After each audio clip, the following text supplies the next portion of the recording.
he from TSN, from the hugely popular afternoon show Overdrive, from the sidelines, from the between the benches with the Ottawa Senators. St. Albert's Slayer. Yeah. The charging Senators.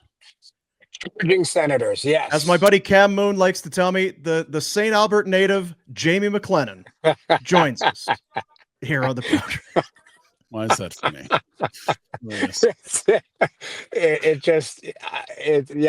I've always been called a native of St. Albert, right? I don't know why, but I am a native of St. Albert. So there you go. Well, yeah, there's no lies there. I know. It's truth bombs. That's it. Yes, we can move on. Bombs, and I love Cam Moon to death. A dear friend. It's weird the older we get. I've known Mooner since I was like 16 years old. So it's crazy that we're all in our 50s now. Or some of us are. I mean, Rhett, what are you? 40 something? I'm knocking on the door, buddy. Yeah. I'm knocking on the door. Pinder, you're like 30 something, aren't you? What are you? No, I just act like I'm 12. That's what I'm doing here. If you just cut through my legs, you can count the rings like trees. I'm probably in my mid 40s, I think. There you go. See, you guys are young still. And Boomer, you're just turned. So it's all got good numbers. It was a joyous day. He worked from home. Yeah. Now we got Retro. Retro's out in British Columbia. He's enjoying some time away from the city. Now, what did you have, Retro? You said you were watching with your lovely bride last night. Yeah, we were at a what did you call pub it? Pizzeria joint, the Village Idiot, last night. We went for some pizza on our way out to Penticton. Nice. And, the Canucks were playing the Habs, and the Shoveler made she was curious who the beer leaguer was that was playing on the Habs team. And who was that? Well, if we have video, it would be great because Savard is massive. Yes. And he looks like a beer leaguer moving. Like he is that big. I didn't know who it was. She's like, who is that fat guy? She was calling him a contest winner, basically. Yes. Wow. How is he out? I think there was a marketplace for him at the deadline too. I mean, I don't know if he's a bad player, but I was stunned at the size of the man. Well, what it is, and you guys are around players all the time. Everybody is so thin and gaunt, right? Like it's a fast league, right?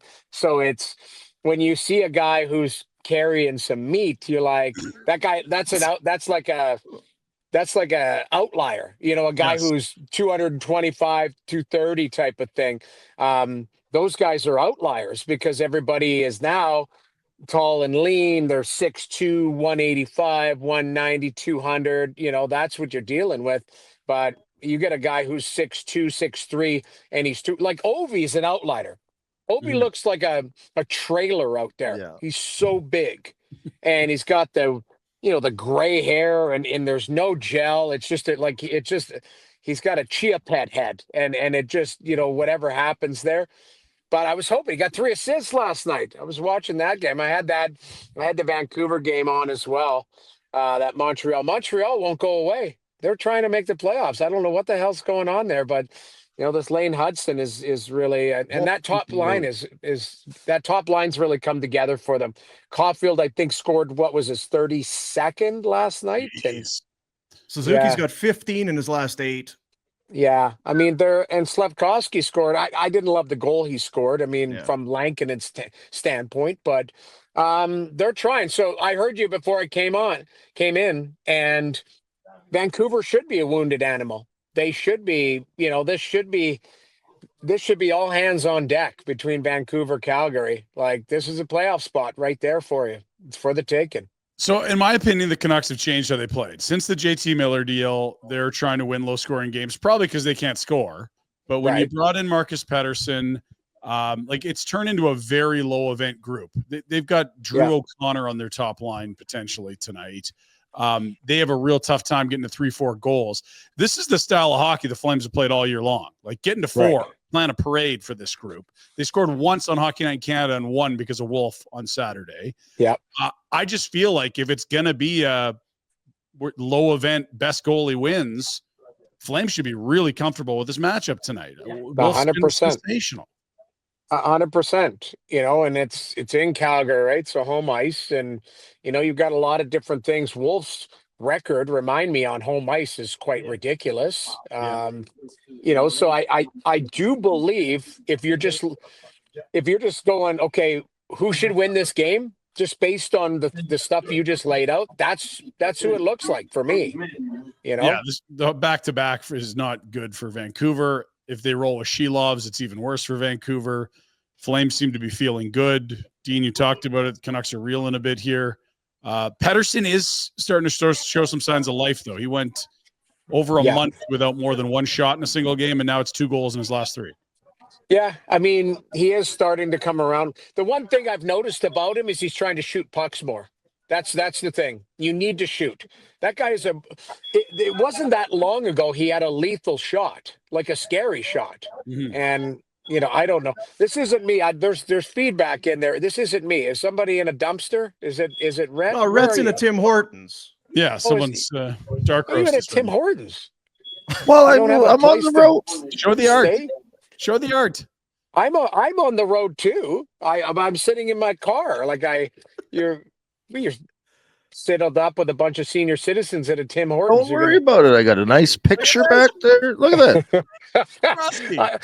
I'm going. Is there feedback? What's going on? Is that me? I'm like, there's not a party going on in my car here. No. But okay, so now I know there is some noise from the guy. But yeah, I think of going back. Honestly, this sets up nicely for the Calgary Flames. But you can't. This is the weird thing. And I think this has been consistent all season long. The minute you think it's going to be a 2-1, somehow it's a 7-6 tonight. And, somebody has an off game, a goalie pull, Nazem Kadri scores a hat trick out of nowhere, like stuff like that. Top players show up. And this Pettersson, I know there's 3 Petterssons on Vancouver, but the one that they're paying $11.6 million, that guy can be dangerous if he ever got his game back. And you never want to be the team that goes, okay, we help jumpstart, get this guy career back or his season back on track. So you're going to have to pay attention to him because he can be dangerous if you give him time and space. I got the Wolf home numbers for you. 2.17 goals against, and 928, 3 shutouts all on home ice, 15, 6, and 2. Yeah. I mean, that I know there's a spirited debate about who's going to win Rookie of the Year. And I actually had it last night off air with some people in Philadelphia. I called the Philadelphia-Ottawa game.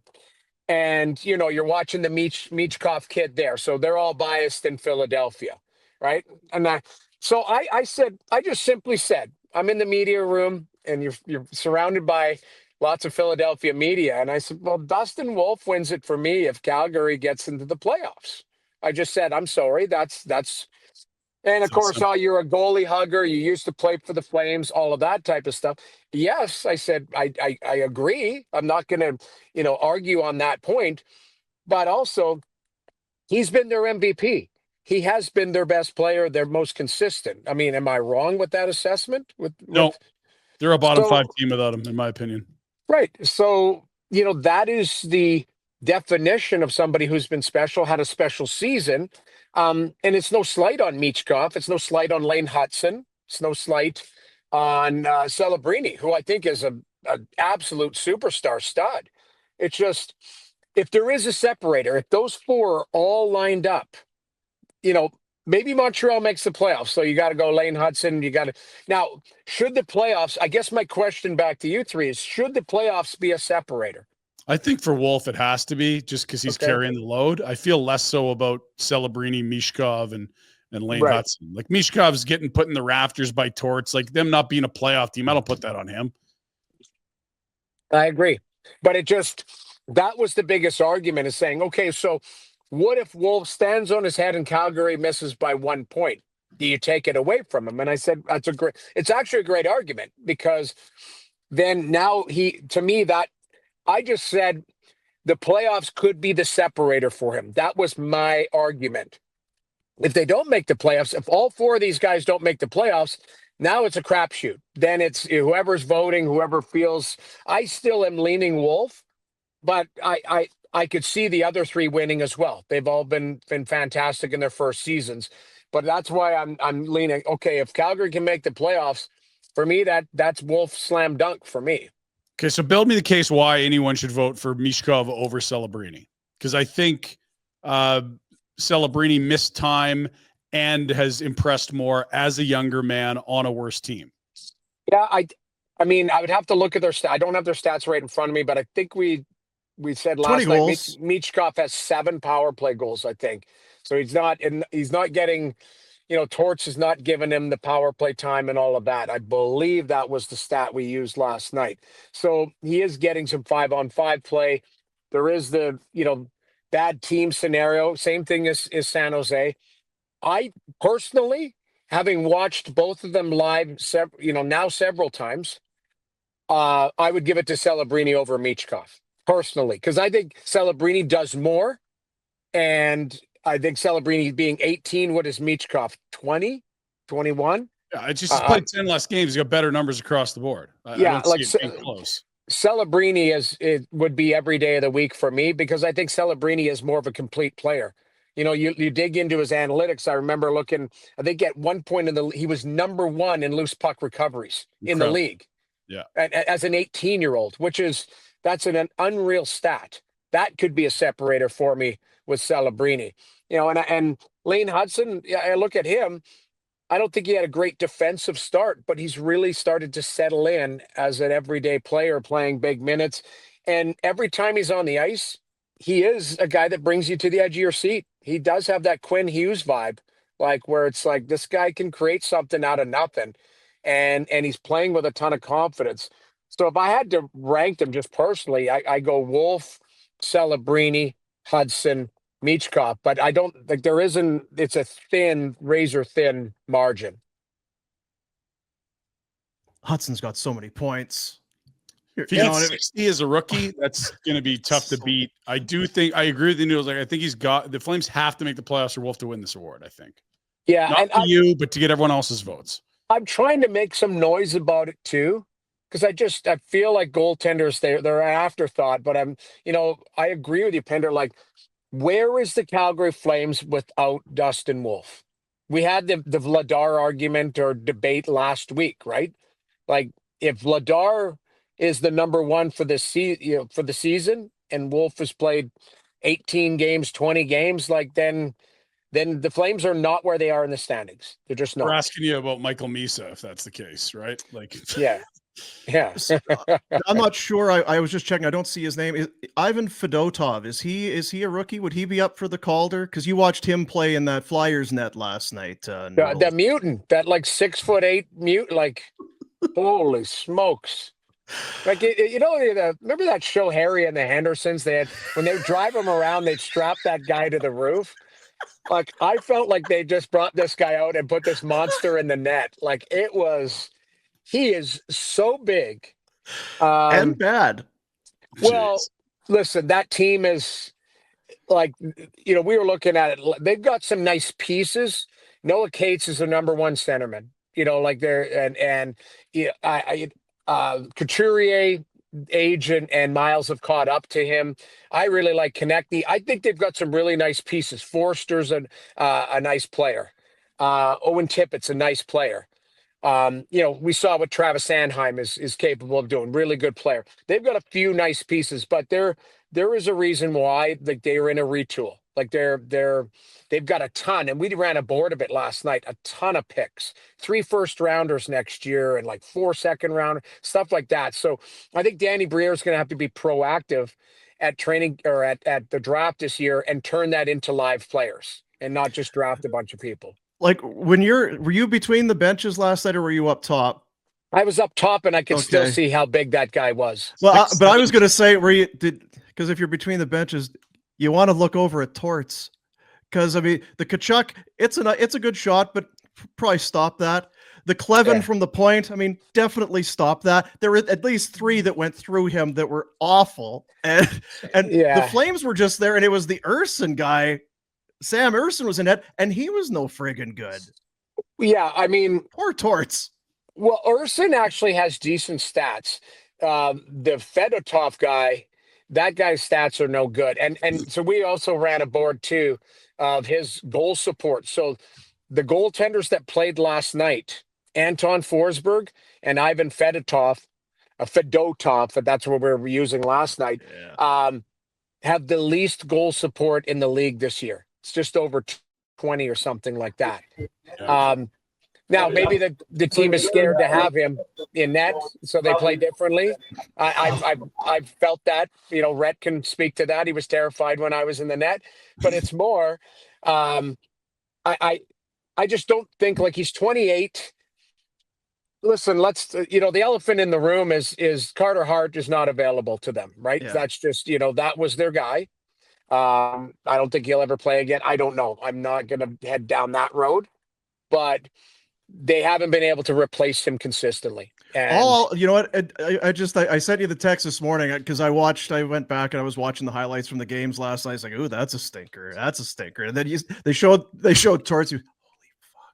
Like, yeah, you just steaming behind the bench, cannot get a save. I will say, and I sent you a text. I'm like, you should be in the Flyers net. He's like, yeah, I'm flying home from Philly. I'll be at home for the show today. It's like, oh, you could probably get that Flyer gig, but you had a very valid point. I didn't realize you can't because I'm still suspended. You're still suspended. So I owe the league 4 games. They'll never get them from me because I can barely touch my toes now. So it's the flexibility, it never was there, but now it's even worse at 53 coming 54. Yeah. Does Gary scowl at you when you see him in hallways at convention centers and league events? Like, he knows you're still on the rap list there? Or what? You know what? And I've had a beer with Bill Daly.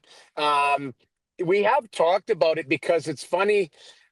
Pierre Dorian came to me one time years ago when he was the manager in Ottawa and said, in a pinch, would you be an ebug type of thing? Because we were in Florida. I don't know if you guys remember. I think it was Ottawa, Florida, and Luongo got hurt. Their backup, Al Montoya, came in and blew out his groin. The ebug, I think Scotty Upshall had the gear on in the dressing room. And the joke was, Noodles, would you be the ebug? And I just said to him, I'm like, I'm still suspended. So there, I remember Pierre Dorian came to me and he said, on your behalf, would I be able to ask, should I ask the league if they would waive and you could be an ebug? And I was like, I don't know, man.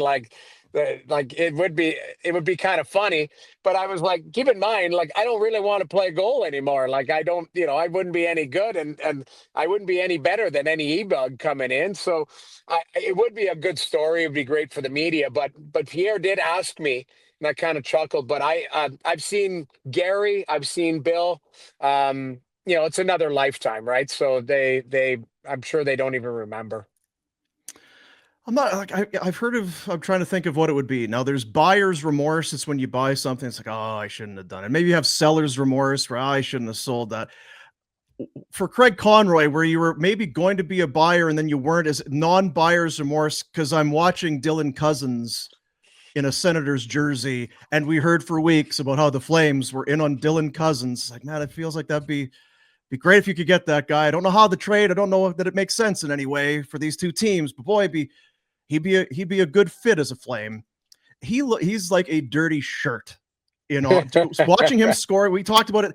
Sanderson with that pass 2 games ago, the one-timer into the empty net, and the way they celebrated, it's like they've got something cooking now, boy. Yeah. What's Buffalo? I mean, what's Buffalo doing? And Cousins, it just feels like, here we go. Him and Kachuk, 2 peas in a pod, these guys. Well, and he moved in right away with Batherson because they were friends from World Juniors, and so that there's some of a familiarity about it. I feel bad for Buffalo because is this going to be another guy that leaves Buffalo and flourishes? Yes. Rhett? Why do you feel bad for them? They're just painful.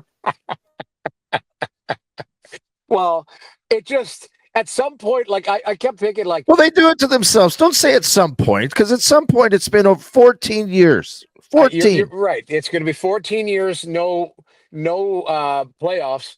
And here's a 24-year-old, 6'3", right shot centerman, he's had locked in with a contract. Yeah, within a house contract. control. He's got 18 hits in 3 games. Now he's not going to beat people up, but he will show up. Everyone's pointing out, Kotkaniemi beat him up. I'm like, hey, you know what? Like, it happens. But the guy wasn't afraid to drop the gloves. He plays, a spirited game. Beautiful goal last night. You can't really blame Fedotov on that one, Boomer. It's a nice giveaway from behind the net. I mean, it was, goodness gracious. incredibly. It was nonsense what was going on. Like I say, Torts' head changed a lot of different shades of color last night. I will say, I'm going to go back quickly. John Tortorella has changed his fashion sense on the bench, and I love it. He's got the sweaters on now. The coaches have sweaters on. So it's almost like an NBA situation. Like, I want to get to a point where coaches are wearing tracksuits. He's going to the quarter zip. That's what he's done. I said it when I retired. When I start coaching in the NHL, I'm wearing a tracksuit. That's it. I'm Bill Belichick. Yeah, well, I mean, you'd be Belichick. It'd be the cutoffs, sleeves. You'd be Andy Reid. Remember Andy Reid during COVID? He had the plastic mask, The big window. It was fogging up, and all the memes on the internet were like X's and O's. It was the greatest. Like a stormtrooper. I will say the internet is undefeated when it comes to like ridiculous things like that. Like Andy Reid talking to Mahomes and his face shield is all fogged up. And you're like, this guy is not even watching the game. So I don't know how I got off track, but Dylan Cousins is a great fit for Ottawa. They had to give up. I mean, everyone loves Josh Norris. And, Josh Norris was on display against Edmonton the other night because Evan Bouchard went back and in his usual lawn chair and turned the puck, and there it was. Norris turned that puck over, Norris was able to poke it away, and Thompson went in and scored the game-winning goal right there. So, I think I'm hoping for both organizations that's a win-win for a trade. Because I really love Josh Norris, too. The second rounder is going to be the killer. I guarantee you that second round pick is going to turn into just a stalwart. Pavel Datsyuk, or somebody like that, right? Yeah. Now we're laughing. It was just like, of course, the second rounder is going from Buffalo to Ottawa. Like, of course. The guy whose shoulders could fall off at any moment. You got to throw in the extra second to get him when you're giving away your cost-controlled young 20s huge leader that's already flirted with 70 points. Make sure you throw in that extra second. And we're taking some shots at the Sabres, but they do deserve it, do they not? Have you heard rational? Like, I have not been able to understand the move. Even if you like Norris, the second rounder going the other, I don't get it. Does it make sense? Am I too emotionally attached? I think we're all emotionally attached when you watch organizations and go, what the hell's going on? Like, I think you're looking at it and you see guys leave there and flourish. And you're like, boy, it'd be nice for them to have this guy. It'd be nice for them. Like, even in my mind now Norris is 25. So it's a swapping out of centermen. On paper, Norris is a better goal scorer, which I do believe he is. But, he's also had the luxury of that one-timer position on the power play, and Ottawa's had a really good power play, the last couple of years. So I just think a change of scenery, is a good thing. And the one thing that I kind of get the messaging out of Ottawa now too is they don't want to just be content to go, hey, we can make the playoffs. They're trying to build a winner there, and they shook the core up. You saw the emotion from Brady Tkachuk. Like, that was his best friend. Like, that core drafted, developed, lived together, come up together, signed these big contracts together. I think they felt, and again, I have not gotten confirmation from the organization on that maybe there was a little too comfortable there. And we needed to, have a little jolt, a little cattle prod on the core and say, just so you know, you guys have long-term deals, but you live up to them and earn them. And, it shook the room. There's no doubt about it. You could, even from Travis Green's media to Brady Tkachuk's, but you saw what Brady did the next day. 24 hours later, he's, yelling and screaming with the crowd and his media after with Claire Hanna. He scores a game-winning goal. Like, it was awesome. But that's Brady in a nutshell. He's an emotional guy, and you want him as your leader. And I think Cousins is going to be a great fit there. Shane Pinto's a player. Stutzla, for me, is a superstar. I watch him as he gets more and more experience, control play. Sanderson's a superstar, and if the goalie can hold up, they might have something there in Ottawa. Battle of Ontario. That'd be nice to see. Yeah, I mean, I don't know if the Leafs will end up first. I've always thought they were going to be third in the Atlantic. But I thought Tampa was going to end up first. Florida left. They pissed away 2 points last night. They were up 2-0, I think, with 10 minutes left, or 16 minutes left. So I think it's tomorrow. It's Toronto, Florida. That's a big game in Toronto. So, at the end of the day, we're going to be scoreboard watching right down the stretch here, including, the Flames looking at their schedule, looking at Vancouver's schedule.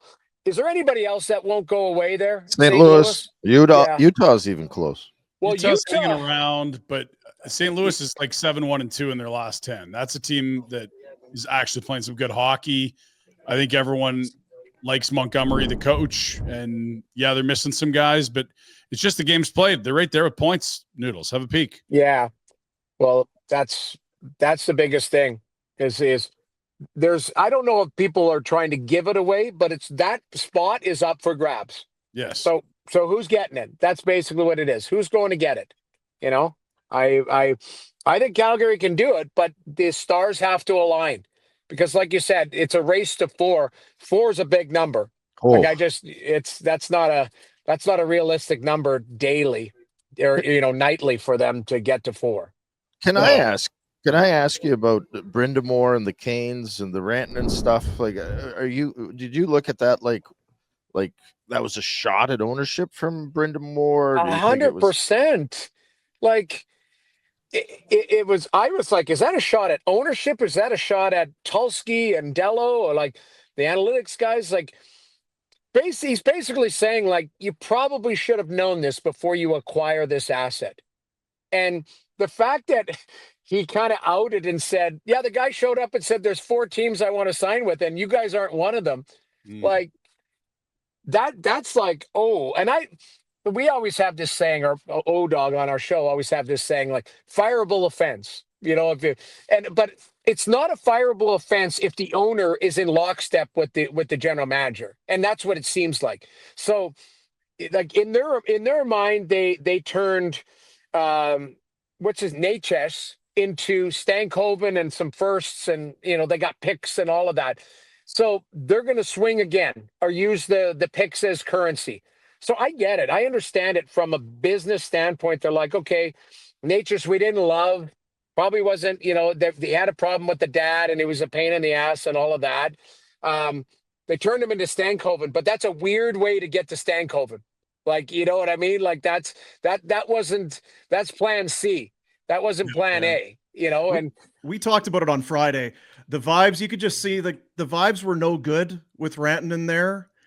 They had to. You could have, hey, we're going to go and we'll worry about your contract when the season's over. We're going to go for the cup.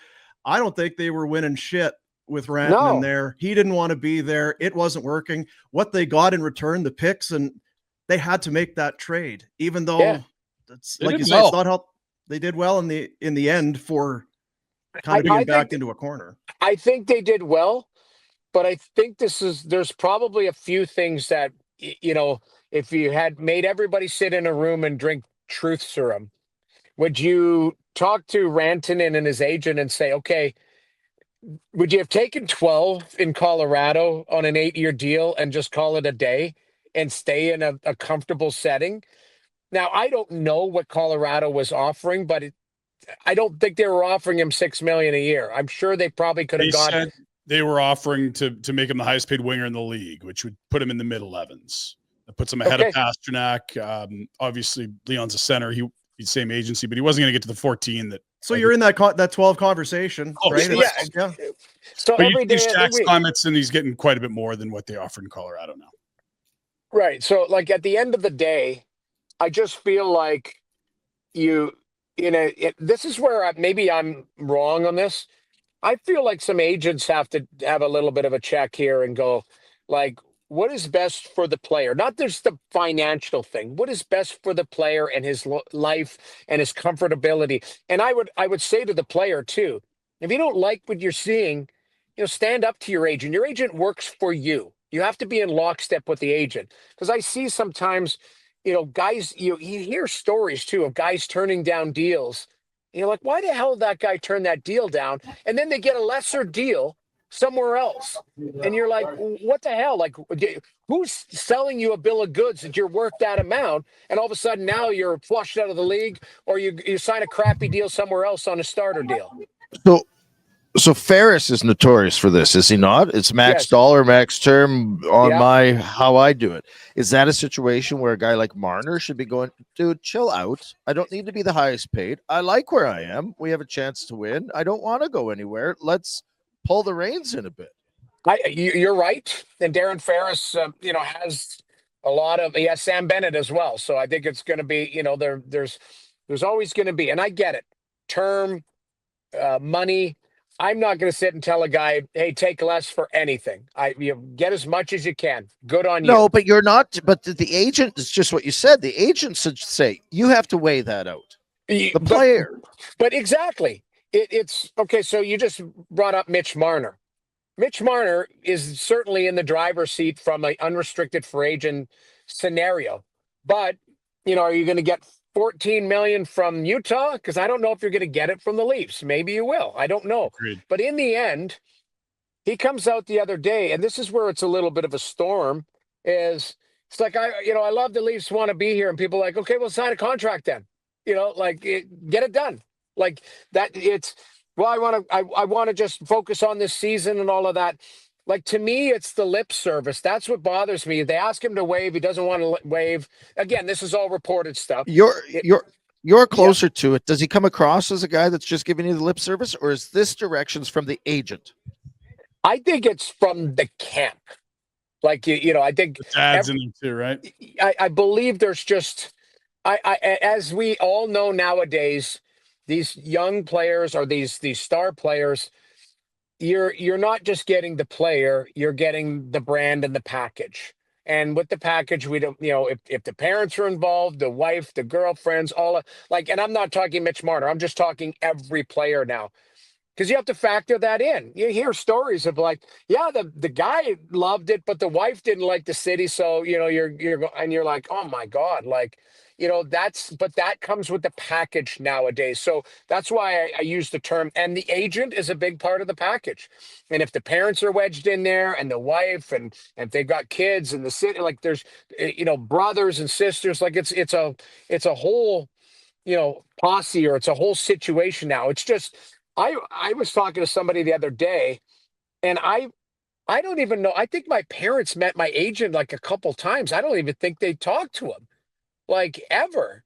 And nowadays you hear the agent talks to the father all the time and talks with the player, and you're like, I guess it's just a different world, and I have to respect that. But it is a little bit weird, and it comes back to what you're saying, Rhett. Like, at some point the player has to stand up and go, I want to play here, get the deal done, and let's move on. And whatever the time frame that is, that's what we'll see with Mitch Marner or Sam Bennett or all these other players that are coming up that are unrestricted free agents. Are any of these entourages have openings that I could apply for? It sounds like pretty good. You just hang around. Would you be? So you would be like, what's that show? Entourage. Would you be Turtle? Would you be totally Turtle? Or would you be in the pool at 2 a.m. Johnny Drama? Go with you. I'm all you got. Johnny Drama is like, hey, I'm a D-list actor. Like, Yeah. The one guy, Kevin Connolly, he's a big Islander fan. He's a huge hockey fan. He is. Yeah. So that's E, isn't that? Was it E? That his name? That's E. Yeah. But you know what? Being part of I was part of Rhett Warner's entourage. There you go. It was very good. Very, very good. I came to Calgary, and I know who was the lead on our entourage. It was not Robin Regier. I can't believe that guy was the leader of our entourage. No, we had a good little. Who was Vinny then? Who would be Vinny? I think Rhett was Vinny. Iggy? Yeah, Iggy didn't. Yeah, Iggy's a star. Iggy was a star, but Iggy wasn't. Iggy wasn't involved in, other stuff. I think Iggy, like, I don't know who would be. I think it was Rhett. Rhett was the star of the show. It was Monty. Yeah, Steve Montador could have been. Yeah. Mika? Well, Mika, but Mika Different was way. a part-timer. It was Monty. part-timer. Yeah, it was Steve Montador. Steve Montador, in his mind, could do anything, like anything. Like he was the Uncle Rico from what's that called? Anything. Yeah. What's that show?